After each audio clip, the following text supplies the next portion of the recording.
एक अंधेरी रात मुंबई के एक अमीर इलाके में स्थित एक शानदार बंगले के अंदर एक लाश मिली। लाश थी जाने-माने बिजनेसमैन विक्रम खन्ना की।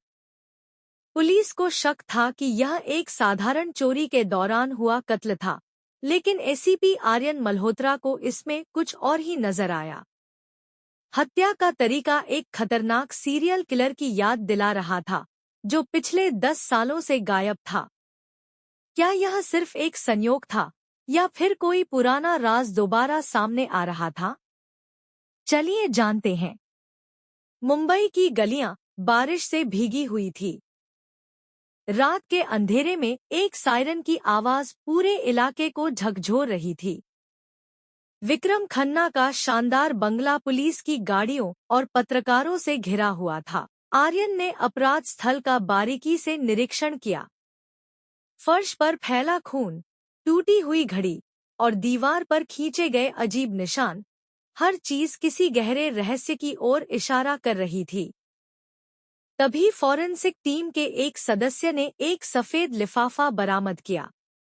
उसमें लिखा था, यह सिर्फ शुरुआत है। आर्यन की आंखों में शक की लकीरें उभर आईं। अगली सुबह एक और हत्या की खबर आई।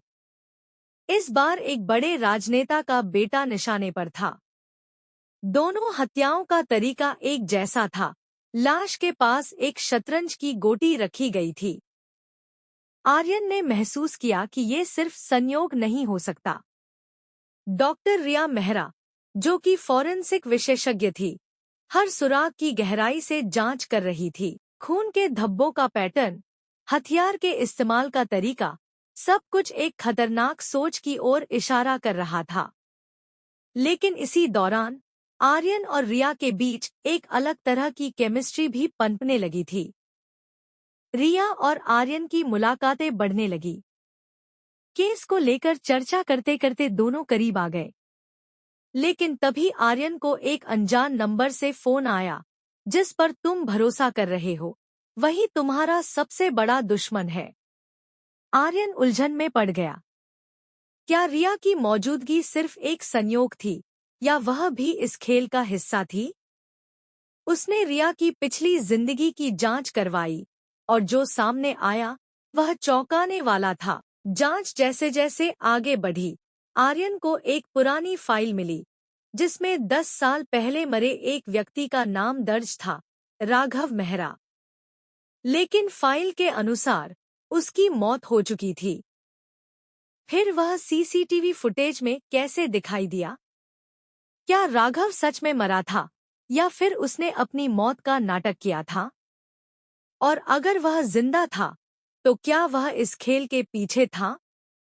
आर्यन को एक सीक्रेट सोर्स से पता चला कि विक्रम खन्ना, राजनेता का बेटा और कुछ और प्रभावशाली लोग एक बड़े माफिया नेटवर्क से जुड़े थे।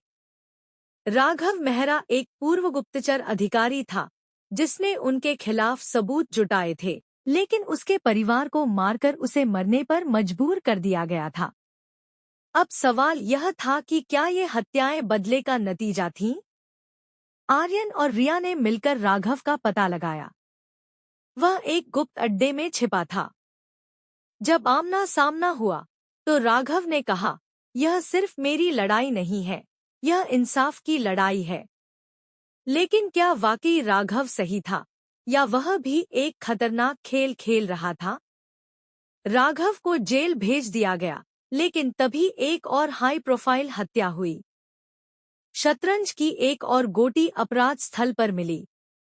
क्या कोई और इस खेल को चला रहा था? क्या राघव सिर्फ एक मोहरा था?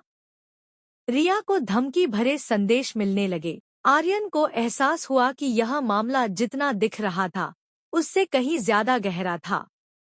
तभी खबर आई, राघव जेल से फरार हो चुका था। जांच के दौरान आर्यन को एक और सच्चाई पता चली।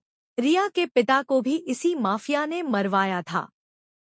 उसने पुलिस को धोखा नहीं दिया था, बल्कि अपने तरीके से इंसाफ चाहती थी। अब आर्यन के पास दो रास्ते थे, या तो कानून का सहारा ले या फिर खुद इस खेल में उतर जाए। एक सुनसान गोदाम में आखिरी बार आर्यन, राघव और असली मास्टरमाइंड का आमना सामना हुआ।